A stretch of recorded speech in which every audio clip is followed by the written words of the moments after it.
Hi friends, அனைவருக்கும் வணக்கம். நாம் இன்னைக்கு 4 விதமான எண்ணற்ற சத்துக்கள் நிறைந்த லட்டு ரெசிபி எப்படி செய்யலான்னு பார்க்கலாங்க. அதில் முதல் ரெசிபியா கருப்பு கவனி அரிசி லட்டு எப்படி செய்யலான்னு பார்க்கலாங்க. வாங்க வீடியோக்குள்ள போகலாம். தேவையான பொருட்கள் 200 கிராம் கருப்பு கவனி அரிசி எடுத்திருக்கேங்க, 150 கிராம் நாட்டு சர்க்கரை, 20 கிராம் பொட்டுக்கடலை, 1 டீஸ்பூன் ஏலக்காய் எடுத்திருக்கேங்க. உங்க இனிப்பு சுவைக்கு தகுந்த மாதிரி நீங்க நாட்டு சர்க்கரையோட அளவை கூட்டவும் குறைக்கவும் செஞ்சுக்கலாங்க. நெக்ஸ்ட் நம்ம எடுத்து வச்சிருக்கிற 200 கிராம் கருப்பு கவனி அரிசியை நல்லா கிளீன் பண்ணி புடைச்சி எடுத்து வச்சுக்கோங்க. நெக்ஸ்ட் ஒரு ஹெவி பாட்டம் கடாய் எடுத்துக்கோங்க, அல்லது நான்ஸ்டிக் கடாய் எடுத்துக்கோங்க. இப்போ நம்ம எடுத்து வச்சிருக்கிற கருப்பு கவனி அரிசி இதில் சேர்த்துடலாங்க. சேர்த்துட்டு ஃப்ளேமை மீடியம்ல வச்சுக்கோங்க. மிதமான தீயில தாங்க வச்சு வறுத்து கொடுக்கணும். கருப்பு கவனி அரிசி வறுபட்டு இருக்கும் போது நல்ல மனம் வருங்க, லைட்டா டப்பு டப்புன்னு வெடிக்கிற சவுண்டு வருங்க. அதுவும் இல்லாமல் அதோட கலர் லைட்டா சேஞ்ச் ஆகுங்க. அந்த டைம்ல நம்ம எடுத்துடலாம். ஃப்ளேமை ஹைல வச்சீங்கன்னா சட்டுன்னு அரிசி கறியுருங்க, அப்புறம் லட்டு நல்லாவே இருக்காது. ஸோ ஃப்ளேமை மீடியம்ல தாங்க வச்சு வறுத்து கொடுக்கணும். ஒரு 5 to 10 நிமிஷத்துக்கு வறுத்தாவே போதுங்க. நான் அதிக அளவு எடுத்தீங்கன்னா கொஞ்சம் கொஞ்சமா போட்டு வறுத்துக்கோங்க. இப்போ பாருங்க லைட்டா கலர் சேஞ்ச் ஆயிடுச்சு. நம்ம ஒரு பவுலுக்கு டிரான்ஸ்ஃபர் பண்ணிடலாம். இதை நல்லா ஆற வச்சிருங்க. ஆரவும் மிக்சில நம்ம ரவை பதத்துக்கு, சன்னமான ரவை பதத்துக்கு அரைச்சு வச்சுக்கலாங்க. அரிசி ஆறட்டும். இப்ப நம்ம எடுத்து வச்சிருக்கிற 20 கிராம் பொட்டுக்கடலையும் ட்ரையா ரோஸ்ட் பண்ணிடலாங்க. பொட்டுக்கடலைய நல்லா இந்த மாதிரி ரோஸ்ட் பண்ணி சேர்க்கிற பட்சத்துல லட்டு நல்ல டேஸ்டாவும் மனமா இருக்கும். பாருங்க லைட்டா ரோஸ்ட் ஆயிடுச்சு. இதை நம்ம ஒரு பவுலுக்கு டிரான்ஸ்ஃபர் பண்ணிடலாம். இப்ப இந்த பொட்டுக்கடலை நல்லா ஆறட்டுங்க. அதுக்கு மெயின் டைம்ல நம்ம வெள்ளத்தை தண்ணி ஊற்றி நல்லா கரைச்சி வச்சுக்கலாங்க. ஒரு சாஸ்பேன் எடுத்துக்கோங்க, நாட்டு சர்க்கரை சேர்த்து விட்டுருங்க, அரை கிளாஸ் தண்ணி சேர்த்துக்கோங்க. ரொம்ப அதிக அளவு தண்ணி சேர்க்க கூடாதுங்க. இப்ப ஸ்டவ் ஆன் பண்ணிட்டு நல்லா 2 கொதி கொதிக்க விடுங்க. அப்பதான் நாட்டு சக்கரை நல்லா கரைஞ்சு அந்த வெள்ளத்தோட பச்சை ஸ்மெல்லாம் போகுங்க. அதனால ஒரு 2 கொதி கொதிக்கட்டும். ஒரு 2 மினிட்ஸ் கொதிச்சா போதுங்க. இப்ப ஸ்டவ் ஆஃப் பண்ணிடலாம். இந்த வெள்ளை கரைசலை வடிகட்டி ஒரு பவுல்ல எடுத்து வச்சுக்கோங்க. அது ஆறட்டும். கருப்பு கவனி அரிசியை நான் அரைச்சிட்டு வந்துட்டு நல்ல ரவை பதத்துக்கு லைட்டா குருணையா இருக்கிற மாதிரி அரைச்சிக்கோங்க. சன்னமான ரவை இருக்கும் பாத்தீங்களா, அந்த பதத்துக்கு அரைச்சிக்கோங்க. அப்பதான் டேஸ்டா இருக்கும். நெக்ஸ்ட் நம்ம ஆற வச்சிருந்த பொட்டுக்கடலையும் நல்லா ஃபைனா அரைச்சிக்கிட்டேங்க. பொட்டுக்கடலையும் நல்லா ஃபைனா அரைச்சிக்கோங்க. இப்போ ஒரு அகலமான மிக்சிங் பவுல் எடுத்துக்கோங்க. அதில் நம்ம அரைச்சி வச்சிருந்த கருப்பு கவனி அரிசியை சேர்த்துடலாங்க. நெக்ஸ்ட் நம்ம அரைச்சி வச்சிருந்த பொட்டுக்கடலை பொடியையும் சேர்த்துடலாங்க. நெக்ஸ்ட் இது கூடயே 1 டீஸ்பூன் ஏலக்காய் தூள் சேர்த்து விடுறீங்க. சேர்த்துட்டு நெக்ஸ்ட் வடிகட்டி ஆற வச்சிருந்த வெள்ளை கரைசலை கொஞ்சம் கொஞ்சமா ஊற்றி மிக்ஸ் பண்ணிக்கோங்க. ஒரேதான் ஊற்றிடாதீங்க, லட்டு பிடிக்க வராது. இன்கேஸ் உங்களுக்கு வெள்ளை கரைசல் பத்தமா போயிடுச்சுன்னா கொஞ்சமா சுடு தண்ணியை ஊற்றி மிக்ஸ் பண்ணிக்கோங்க. இன்கேஸ் உங்களுக்கு லட்டு ரொம்ப தண்ணியா இருந்து லட்டு பிடிக்க வராம இருந்துச்சுன்னா கொஞ்சமா பொட்டுக்கடலையை வறுத்துட்டு பவுடர் பண்ணி சேர்த்துக்கோங்க. கரெக்டா இருங்க.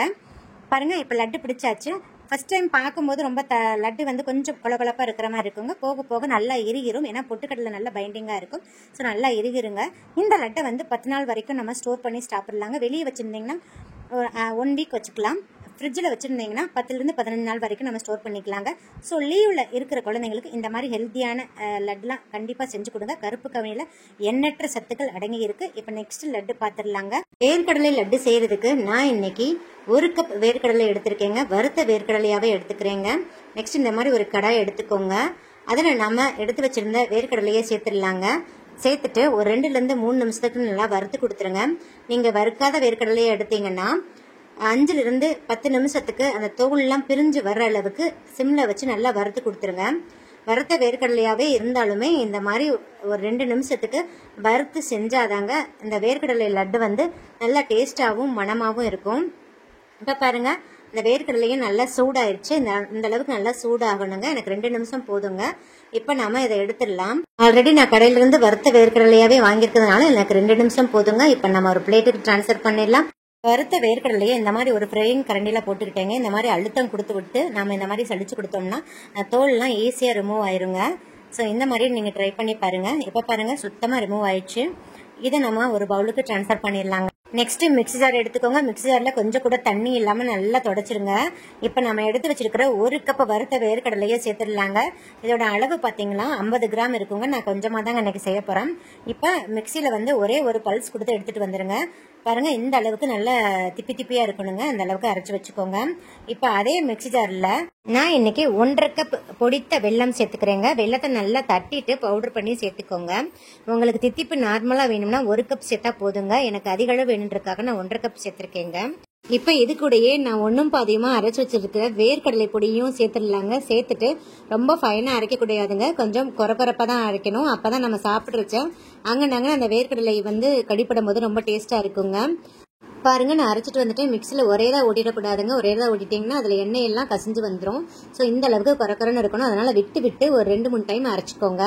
இப்போ பதம் பார்த்தீங்கன்னா, இப்போ நம்ம பிடிச்சு பார்த்தோம்னா இந்த மாதிரி பிடிக்க வரணுங்க. அதுதான் கரெக்டான பதம். இந்த அளவுக்கு நீங்கள் அரைச்சிக்கோங்க. இதை ஒரு பவுலுக்கு ட்ரான்ஸ்ஃபர் பண்ணிடுங்க. நெக்ஸ்ட்டு இதே மாதிரி ஒரு ஃப்ரைங் பேன் எடுத்துக்கோங்க. இதில் நான் 1 டீஸ்பூன் நெய் சேர்க்குறேங்க. ஒரே 1 டீஸ்பூன் தாங்க சேர்த்துருக்கேன்.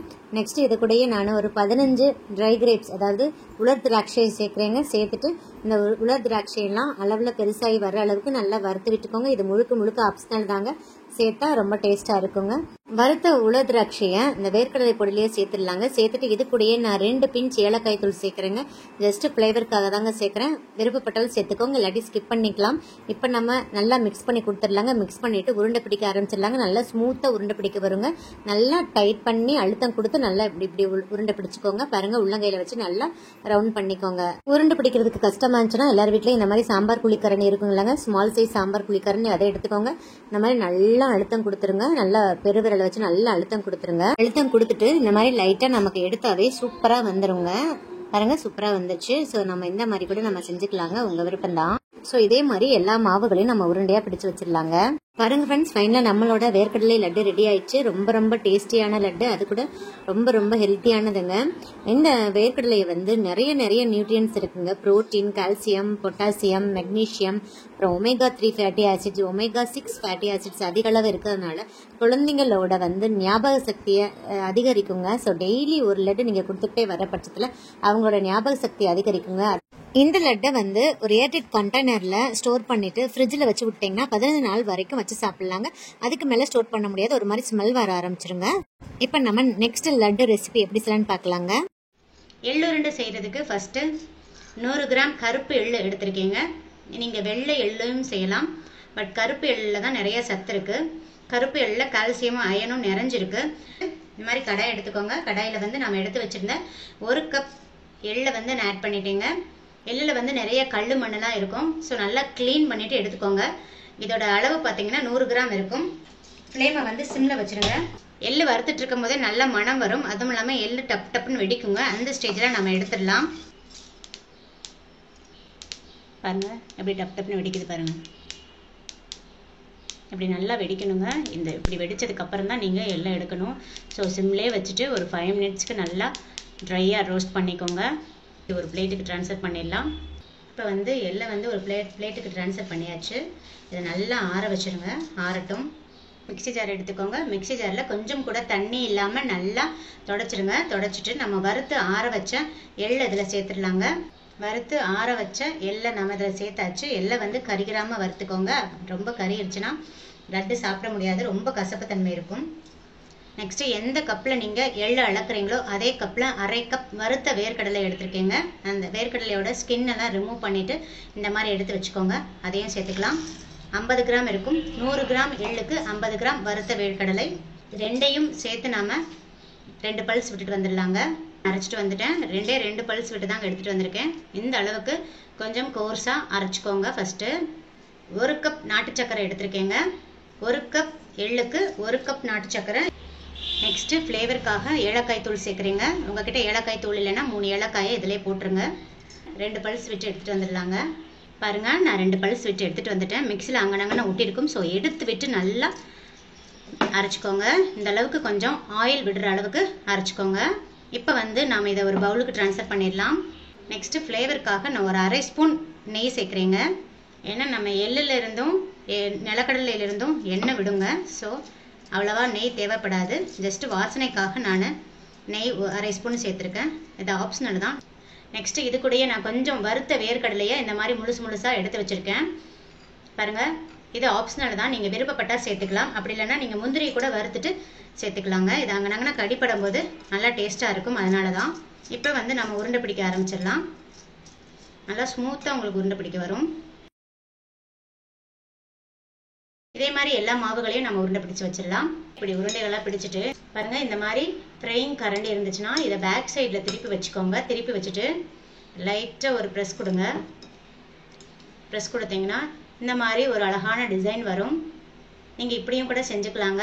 கொஞ்சம் டிசைனாக இருந்துச்சுன்னா 10 நிமிஷம் குழந்தைங்க ஈஸியாக எடுத்து சாப்பிடுவாங்க. ஸோ நீங்கள் இப்படியும் செஞ்சு வச்சுக்கலாம். நீங்கள் இந்த மாதிரி ஃப்ரைங் கரண்டியில் வச்சு ப்ரெஸ் கொடுத்துட்டு நடுவில் வந்து முந்திரி பருப்பு அல்லது உடச்ச வேர்க்கடலையை வச்சு விட்டுருங்க. எல்லாம் நம்மளோட எள்ளு ஸ்வீட் ரெடி ஆயிடுச்சு. ரொம்ப ரொம்ப டேஸ்ட்டாக இருக்குங்க. இது ஆற நல்லா எரிகிறோம். ஒரு ஏர்டைட் கண்டெய்னரில் ஸ்டோர் பண்ணி வச்சுக்கிட்டிங்கன்னா 1 வீக் ஆனாலும் கெட்டு போகாதுங்க, அப்படியே இருக்கும். அதுவும் இல்லாமல் இந்த மாதிரி கொஞ்சம் டிஃப்ரெண்ட்டான டிசைன் இருக்கிறதுனால பார்த்த உடனே குழந்தைகள் எடுத்து சாப்பிடுவாங்க. ரொம்ப ரொம்ப டேஸ்ட்டாகவும் இருக்கும். கர்ப்பிணி பெண்களை தவிர அனைத்து வயதினர்களும் இந்த ஸ்வீட்டை வந்து நீங்கள் சாப்பிடலாம். இப்போ நெக்ஸ்ட் லட்டு பார்த்துடலாம். பொட்டுக்கடலை லட்டு செய்கிறதுக்கு ஃபஸ்ட்டு நான் 1 கப் பொட்டுக்கடலை எடுத்திருக்கேங்க.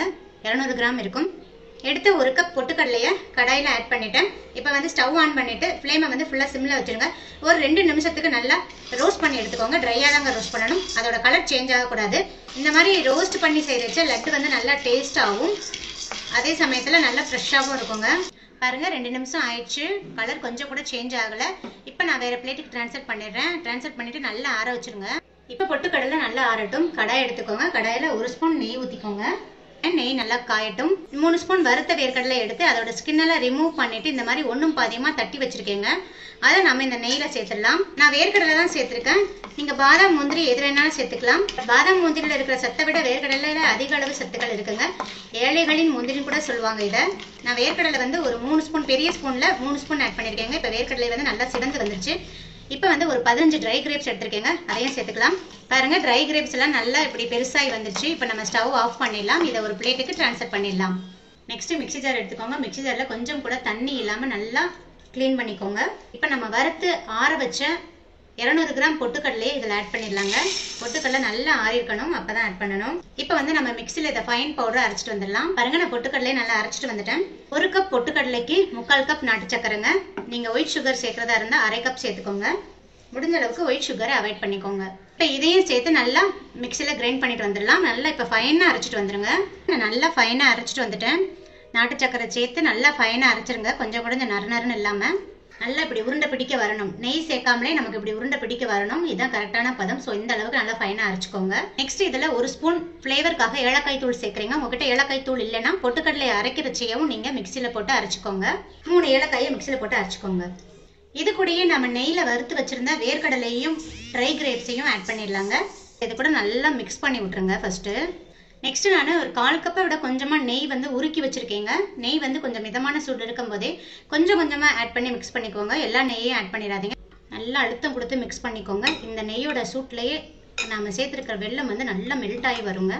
ஸோ நெய்யோட அளவை நம்ம கரெக்டாக சொல்ல முடியாது. ஒரு 1/4 கப் எடுத்து வச்சுக்கோங்க. உருக்குன நெய்யாக எடுத்து வச்சுக்கோங்க. கொஞ்சம் கொஞ்சமாக ஆட் பண்ணி மிக்ஸ் பண்ணிக்கோங்க. நல்லா மிக்ஸ் பண்ணிட்டேன். பாருங்கள் இந்த அளவுக்கு இருக்குது. இதே போதுமானது. இப்போ நம்ம உருண்டை பிடிச்சிடலாம். நல்லா ஸ்மூத்தாக உருண்டை பிடிக்க வரும். இந்த மாதிரி உருண்டைகளாக பிடிச்சி நீங்கள் ஒரு பிளேட்டுக்கு ட்ரான்ஸ்ஃபர் பண்ணிக்கலாம். இந்த மாதிரி உருண்டை பிடிச்சிக்கோங்க. பிடிச்ச உருண்டையை உள்ளங்கையில் வச்சுட்டு இந்த மாதிரி ஒரு ப்ரெஸ் கொடுத்துக்கோங்க. ப்ரெஸ் கொடுத்தீங்கன்னா இந்த மாதிரி ஃப்ளாட் ஆயிரும். மாதிரி ஃப்ரைங் கரண்டி இருக்குது பார்த்தீங்கன்னா, இதை பேக் சைடில் திருப்பி வச்சு இப்படி ஒரு அழுத்தம் கொடுங்க. அப்புறம் நல்ல அழகான ஒரு ஷேப் வரும். நீங்கள் இப்படியும் செஞ்சுக்கலாம், உங்கள் விருப்பம் தான். எல்லா மாவுகளையும் நான் செஞ்சுட்டு உங்களுக்கு காமிக்கிறேன். பொட்டுக்கடலையில் வந்து நிறைய சத்துக்கள் இருக்குது. உடம்புல ரத்தம் இல்லாதவங்களாம் டெய்லி ஒரு கைப்பிடி அளவு பொட்டுக்கடலையும் வெள்ளத்தையும் சேர்த்து சாப்பிட்டாவே போதுங்க. நல்லா பிளட் கண்டென்ட் இன்க்ரீஸ் ஆகும். அவ்வளோ சத்துக்கள் நிறைந்த பொட்டுக்கடலை லட்டை வந்து நீங்கள் உங்கள் குழந்தைங்களுக்கு செஞ்சு கொடுங்க. இது புதுமையான ரெசிபி கிடையாது. பாரம்பரியமாக நம்ம பாட்டிங்க நமக்கு செஞ்சு கொடுத்த ரெசிபி தான். ஸோ இந்த மாதிரி ரெசிபியெல்லாம் மிஸ் பண்ணாமல் குழந்தைங்களுக்கு செஞ்சு கொடுங்க. இந்த வீடியோ பிடிச்சிருந்தா லைக், ஷேர், கமெண்ட் பண்ணுங்க. மறக்காம சப்ஸ்கிரைப் பண்ணுங்க. பக்கத்தில் இருக்கிற பெல் ஐக்கானையும் கிளிக் பண்ண மறந்துடாதீங்க. அப்பதான் டெய்லி அப்லோட் பண்ற புத்தம் புது வீடியோக்கள் உங்களுக்கு உடனுக்குடன் நோட்டிஃபிகேஷனாக வந்து சேரும். தேங்க்யூ. தேங்க்ஸ் ஃபார் வாட்சிங்.